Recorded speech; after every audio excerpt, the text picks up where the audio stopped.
Hello friends, welcome to my YouTube channel Stephen academy में आपका स्वागत है। और आज की इस वीडियो में हम बात करने वाले हैं बीएससी एग्रीकल्चर थर्ड सेमेस्टर के जो अगला पेपर आप लोगों का होने वाला है, अगला एग्ज़ाम। तो उसका जो कोर्स का नाम है वो है principles of integrated disease management. तो इस सब्जेक्ट के बारे में आज हम बात करेंगे। और इसका जो प्रीवियस ईयर का पेपर है वो अगर आप लोगों ने अभी तक नहीं सॉल्व किया तो उसको भी आप लोग सॉल्व कर लीजिए। और कुछ क्वेश्चंस आप लोगों के लिए इंपॉर्टेंट हम लेके आए हैं, उनको मैं आप लोगों के सामने बताता हूँ। और अगर आप लोगों ने हमारे चैनल को सब्सक्राइब नहीं किया तो चैनल को सब्सक्राइब कर लें। वीडियो पसंद आए तो लाइक भी कर दीजिए, अपने दोस्तों के साथ भी इसे लगातार शेयर करते रहिए। और आप लोगों के लिए इसी प्रकार की वीडियो लगातार मिलते रहेंगे। और पीडीएफ के बाद नोट्स पाने के लिए हमारे टेलीग्राम चैनल को ज्वाइन कर रखिए, वहाँ से भी आप लोगों को नोट्स प्रोवाइड होते रहेंगे। ठीक है, ये वीडियो का पार्ट 1 रहेगा, इसके बाद भी वीडियो का पार्ट 2 भी आएगा आप लोगों के लिए जल्दी। तो चलिए वीडियो को शुरू करते हैं और इसमें देखते हैं किस प्रकार के क्वेश्चन रखे गए हैं। पहले नंबर पर हम बात करेंगे परपोषी प्रतिरोध की। तो होस्ट रेसिस्टेंस की। होस्ट रेसिस्टेंस क्या होते हैं कि पौधों के ऐसे गुण जो उनके कीटों से बचने या सहन करने की या कीट क्षति के उपरांत आरोग्य होने की शक्ति देते हैं, जिन परिस्थितियों में उस जाति के पौधों को अधिक से अधिक नुकसान हो सकता है। तो इसे क्या कहते हैं? परपोषी प्रतिरोध मतलब होस्ट रेसिस्टेंस कहते हैं।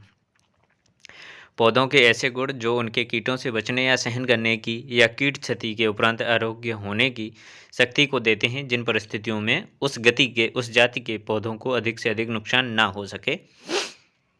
तो इसे क्या कहते हैं? होस्ट रेसिस्टेंस कहते हैं। ठीक है, अगली टिप्पणी है जो वो हम देखते हैं रोगजनक। रोगजनक क्या होते हैं? क्वेश्चन नंबर 2 आता है रोगजनक, पैथोजन जिन्हें कहते हैं। तो रोग उत्पन्न करने वाले कारक को रोगजनक कहते हैं। शॉर्ट में समझ लीजिए कि रोग उत्पन्न करने वाले कारक जो होते हैं वो रोगजनक कहलाते हैं। अब कौन कौन से कारक होते हैं? तो इसमें पहला आता है कवक, दूसरा आता है बैक्टीरिया तथा वायरस आदि इसी प्रकार के आते हैं। ठीक है, इसके बाद नंबर 3 पर आता है कवक परजीविता। कवक परजीविता क्या होती है? माइक्रोपैराटिज्म। तो ये कवक परजीवी एक प्रकार के जीव होते हैं जिसमें कवक को परजीवी बनाने की क्षमता होती है। कवक परजीवी एक प्रकार के जीव होते हैं जिनमें कवक को परजीवी बनाने की क्षमता होती है। तो इन्हें क्या कहा जाता है? कवक परजीविता कहते हैं। ठीक है, आगे हम बात करेंगे अगले क्वेश्चन की। तो क्वेश्चन नंबर 4 आता है यहाँ पर। क्वेश्चन नंबर 4 आता है कि मृदा जनित रोग जो होते हैं वो क्या होते हैं? तो मृदा जनित रोग वे पादप रोग होते हैं जो रोग जनकों के कारण होते हैं, जो मिट्टी के माध्यम से होते हैं। तो इन्हें क्या कहा जाता है? मृदा जनित रोग कहा जाता है। ठीक है, तो अगर आप लोगों को वीडियो पसंद आ रहा हो तो इसे लाइक कर दीजिए और अपने दोस्तों के साथ भी इसे लगातार शेयर करते रहिए। और ये वीडियो का पार्ट 1 रहेगा, पार्ट 2 भी आप लोगों के लिए जल्दी अभी प्रोवाइड हो जाएगा। तो और चैनल को सब्सक्राइब नहीं किया तो चैनल को भी सब्सक्राइब करके रखिए। पीडीएफ पाने के लिए हमारे टेलीग्राम चैनल को भी ज्वाइन कर लीजिए, उसकी लिंक आपको डिस्क्रिप्शन बॉक्स में मिल जाएगी। ठीक है, तो चलिए आगे देखते हैं, आगे क्वेश्चंस और भी हैं। तो आगे क्वेश्चन देखते हैं कि मृदा जनित रोग जो होते हैं वो कौन कौन से होते हैं, उनके उदाहरण दिखिए। डंपिंग ऑफ और जल सड़न आदि जो रोग होते हैं, और भी कई रोग होते हैं, मैंने 2 ही यहाँ पर उदाहरण में लिखे हुए हैं। डंपिंग ऑफ और जल सड़न आदि जो रोग होते हैं ये मृदा जनित रोग कहे जाते हैं। ठीक है, इसके बाद हम बात करेंगे अगले क्वेश्चन की कि पादप महामारी रोग जो होते हैं ये क्या होते हैं। तो इसमें दिया गया कि जैसे कि पादप महामारी है, तो इसमें व्यक्तियों की नहीं, इसमें पादपों की बात करेंगे। तो जब किसी बीमारी से प्रभावित पादपों की संख्या बढ़ जाती है या ग्रसित पौधों की संख्या बढ़ जाती है तो वह रोग महामारी बन जाता है।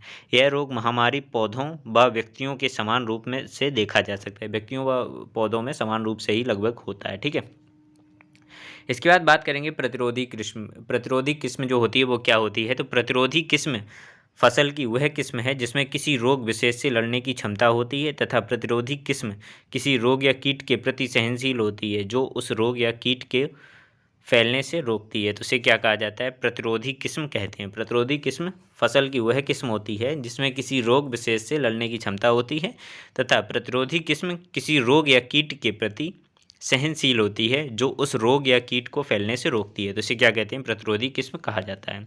आगे देखते हैं स्थानीय रोग। स्थानीय रोग क्या होते हैं? तो स्थानीय रोग एक संक्रामक प्रक्रिया है जो पौधों के एक क्षेत्र में उत्पन्न होती है।